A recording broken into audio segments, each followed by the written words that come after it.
It's like when I had mentioned earlier on the panel, people talking about Westernization. Westernization may be a very good thing, but for whom and how? No, for me, what I would be looking for is modern Africanization. Say, people, this liberal democracy, you must swallow it without chewing. And I say, no, but in our culture, we chew these things we are supposed to swallow. Hello guys, I want you people to watch this video by Paul Kagame of Rwanda. And after you do that, please leave us your thought and opinion in the comment section below. Because like I said before, our show is a conversational one and we really appreciate hearing your thoughts and opinions on the stories that we cover on this platform. So, let's watch the video. We belong to a place, to a nation that can engage in a conversation, that can give and take. We just can't be a nation of taking. No, we must be a nation of giving as well. When you're used to taking, you take even what is not suitable to you. So we just don't take, we give. We want to give. And Rwanda is not alone in this. It's a general problem for the whole continent. And for us in Rwanda, we decided to play our part. For example, when you have heard that all Africans, for example, can travel to Rwanda without having to look for and pay for a visa. We don't make it difficult for Africans to travel to Rwanda. It's born of this culture of saying we want to be there for each other. We want to work together, we want to cooperate. So with this background then, how are we expected to simply be subservient and say, you see, our values tell us that you must do this. So how about my values? I can understand your values may tell you that's the best thing. It's like when I had mentioned earlier on the panel, people talking about Westernization. Westernization may be a very good thing, but for whom and how? No, for me, what I would be looking for is modern Africanization. Say, people, this liberal democracy, you must swallow it without chewing. And I said, no, but in our culture, we chew these things we are supposed to swallow. So, who said that this is what we must all swallow? And swallow it the way you do it? We have our thing. I'm an African, I don't know what you are. What you are is your business. My business is to be who I am, and as an African. I want to be an African, a modern one, an African that can relate well, meaningfully to the rest of the world. Not an African who is there, lost in the jungle, looking for people who are very magnanimous and gracious to give me a sense of direction. No. Well, this is a good thing. That might be. Actually, some of the mistakes are made unintentionally. Let me just put this out there, okay, in full disclosure. I have always admired Paul Kagame.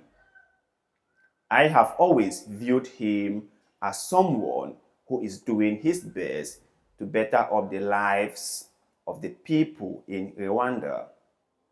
Now, I have never been to Rwanda, but from information that I have gathered throughout the years, it's been clear that he is one of those African leaders who are putting their money where their mouth is, who is not only doing the talking, but is willing to walk the talk.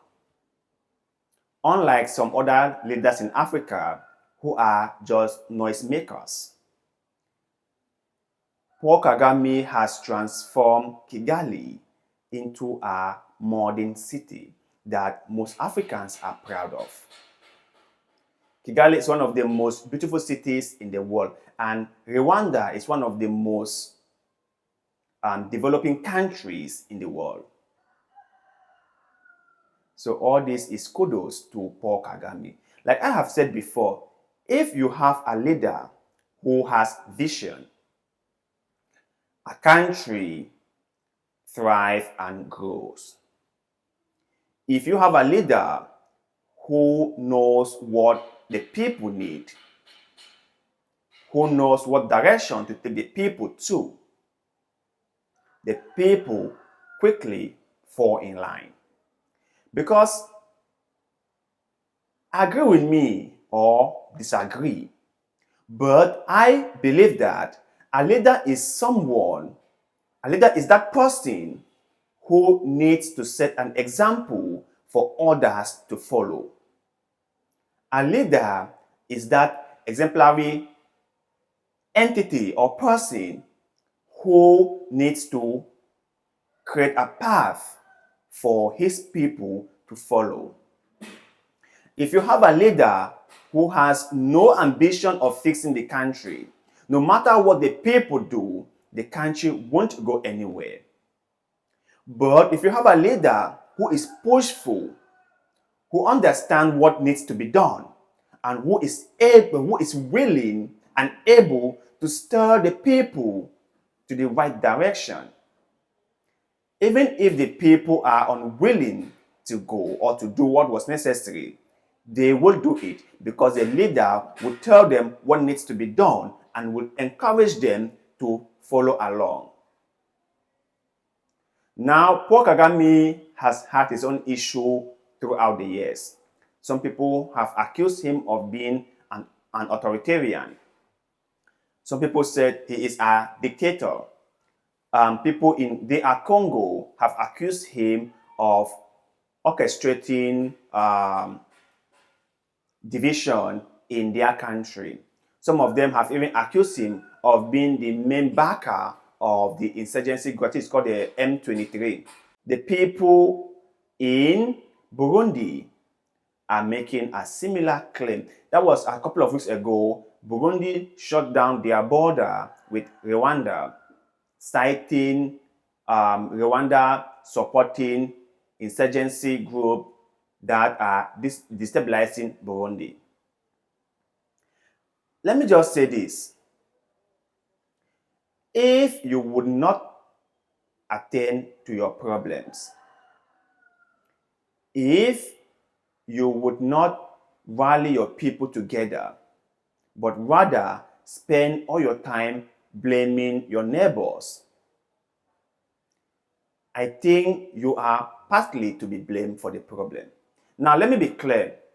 I have criticized France and French policy in Central and West Africa like all the time. And I have said that France has done a lot to destabilize African countries and also to curtail the growth and development of many African countries. I have said that. But I have also said that African leaders are to be blamed. African leaders are also part of the problem, because if they did their job as leaders of the countries they are leading, some of these French policies that are at a disadvantage to African countries would not be put in place. So the fact that we have terrible policies in place in Africa, our leaders are responsible for it. Likewise, the French. I have said that many, many times.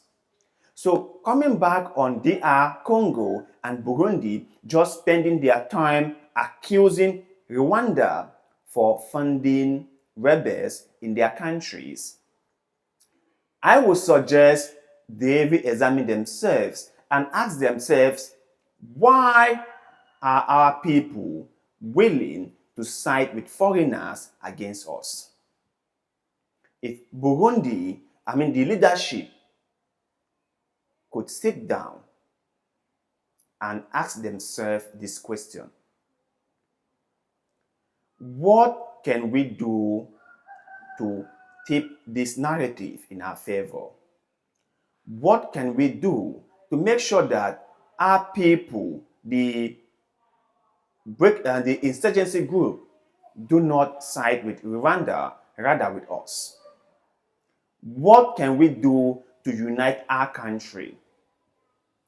If they spend more time deliberating on this issue rather than blaming Paul Kagame and Rwanda, I think a solution to this issue would be found as soon as possible.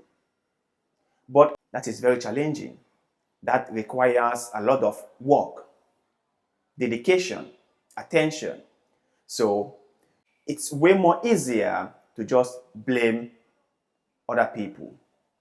And that is exactly what DR Congo and Burundi are doing. Let's just blame Rwanda for everything. Let's just say they are the one doing whatever is going on in our countries, they are responsible for. Let's just do that. Let's just shift all the responsibility from us and place it on them. Let's just do that. That is the best way to go. Let me just say one more thing before I end this video. I think that democracy is a good concept, and I will appreciate when leaders come and they go. But I think no African is sitting there worrying about how long a leader stays in power. They don't worry about that.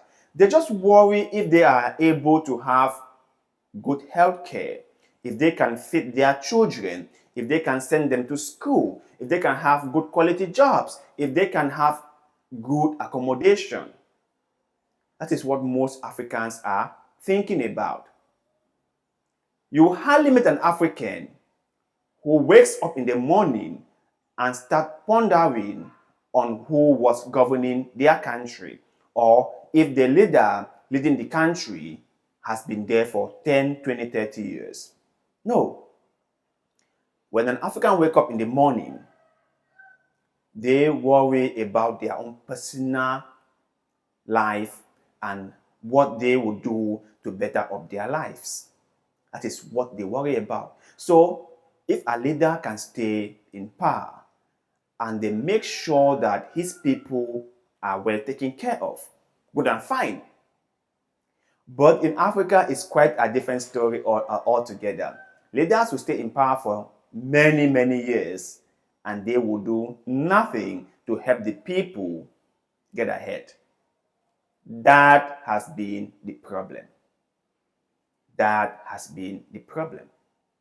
But you guys out there, after hearing what President Paul Kagame of Rwanda has said in this video, what is your take? Let's say, for example, he was sponsoring rebels in neighboring countries like Burundi and the DR Congo. What do you think might be his motive for doing that? And should Burundi and DR Congo just keep on blaming him for insurgency activities in their countries, or should they be working hard to solve the problem? Is blaming Rwanda going to solve the problems in Burundi and DR Congo? Let us know in the comment section below, because like always, we love hearing what you have to say.